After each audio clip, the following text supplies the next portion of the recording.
Hyperextended his knee. Yeah, I was watching that game. And I remember said, and I remember being so miserable in junior high and elementary school watching the 80s Cowboys sucking. Like they sucked. Yeah. And I finally felt like, oh man, the Cowboys are going to come around. And I remember sitting in my living room watching the TV and Troy Aikman going down. I remember this and saying to myself, oh my God, are you shitting me? The number 1 draft pick, Troy Aikman, goes down. We're never going to win anything. We're never going to win anything. So 6-5, right? We know the story, 6-5. And this guy, Steve Beuerlein. Steve Beuerlein comes in. Yeah. And I remember as a kid, I start watching Beuerlein and he rips off 5 or 6 wins. Insane. Steve Beuerlein, where is he right now? And gets into the playoffs. Well, so it's funny. You guys talk about Steve Beuerlein. So I saw his name pop up, and I kind of knew that he took over for a little bit. I didn't know the run he had, like the 4 or 5 games in a row. I don't. So again, I was a kid. Yeah, you're too young. And when I was growing up, I remember Steve Beuerlein being the Carolina Panthers starting quarterback. Yeah. And I didn't even know he played for the Cowboys. He was a Cowboy. Yeah. Oh. And I because you hear I thought Jason Garrett was always the backup for Aikman in those years. Because again, I was a kid, and so when I saw that, and then how cocky Steve Beuerlein was in the series, I'm like, I kind of like this guy. So that's what I loved at the same time. That's one of those details. Ready? One of those details that I did not know. I watched it. I'm older than you, but I watched Steve Beuerlein rip off 5 or 6 wins. Yeah. And but when they interviewed him on the Netflix series, the way he came about, and he was like, "This is my chance. This is my time." And you know what?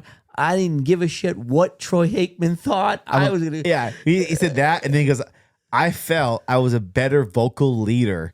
He was. Troy. He was. I'm not saying he wasn't. I'm just saying that was like, whoa. And then so he obviously goes and they win the playoff game against the Bears, and they go to the Lions game, and you're killing it right now. Like, reel it in a little bit. If you don't want to talk about Jimmy Johnson, this is where I love Jimmy Johnson. This is Cowboy fans. From a guy that's 48 years old that watched the Dallas Cowboys at this time and fell in love with them when I was a little kid, this is where it turned. Jimmy Johnson, before that playoff game, Troy Aikman, this is the story. Troy Aikman's knee, hyperextended, he was 100% ready to go the last game of the season. I don't remember the game, who they were playing, but he was ready to go. And Jimmy Johnson, of all people, made the decision not to play Troy Aikman, the number 1 draft pick from UCLA. He chose to go who was hot at the time. What an unpopular decision. Yeah. He plays Beuerlein, and Beuerlein wins. Now Jimmy Johnson's stakes get even higher, and he goes to that first playoff game, and I'm going to turn it over to you. He goes to that first playoff game.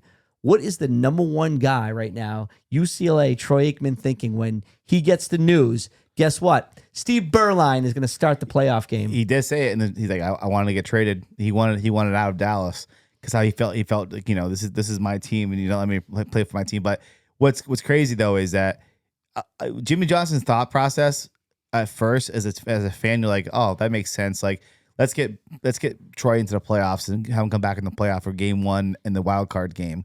First playoff appearance since '83. They talked about that they haven't been there for a long time. And I get week 17 didn't matter at that point, so it didn't matter. I get it. That's fine. But the first playoff game when Aikman was told, no, we're going with Beuerlein, that is a crazy move on Jimmy's part. And they win that game. They go to the Lions, and the wheels just come right off Steve Beuerlein. Okay. They bring Aikman in for garbage time. And he got killed.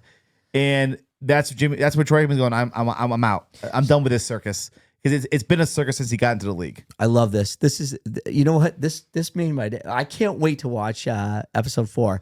But this is why I think Jimmy Johnson and fans, you tell me if I'm right.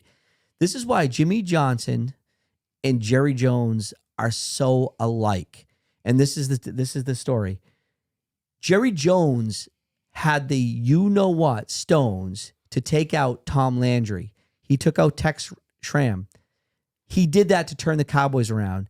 He brings in Jimmy Johnson. Jimmy Johnson had the stones to not play Troy Aikman and to play who was hot, Steve Beuerlein, who was nobody at the time, but did what was best for the Dallas Cowboys. This is the motto. This is the philosophy both Jerry Jones and Jimmy Johnson had to start the dynasty of the 90s. Yeah, but Jerry Jones went along and trusted Jimmy's process of it.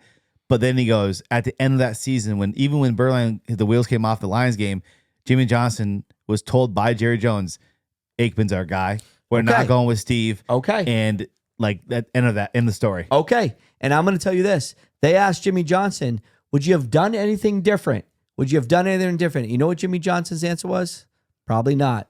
That alone, and I can't wait to talk about Jimmy Johnson and what he did for the team, but that alone just showed you what kind of, I don't know, integrity Jimmy Johnson has. Yeah. All right. So quickly, in the last couple minutes that we have, episode 3, then we get into the next season. We get into overcoming and overthrowing the 49ers with all that success, adding Charles Haley. What else about episode 3 really stood out to you guys real quickly?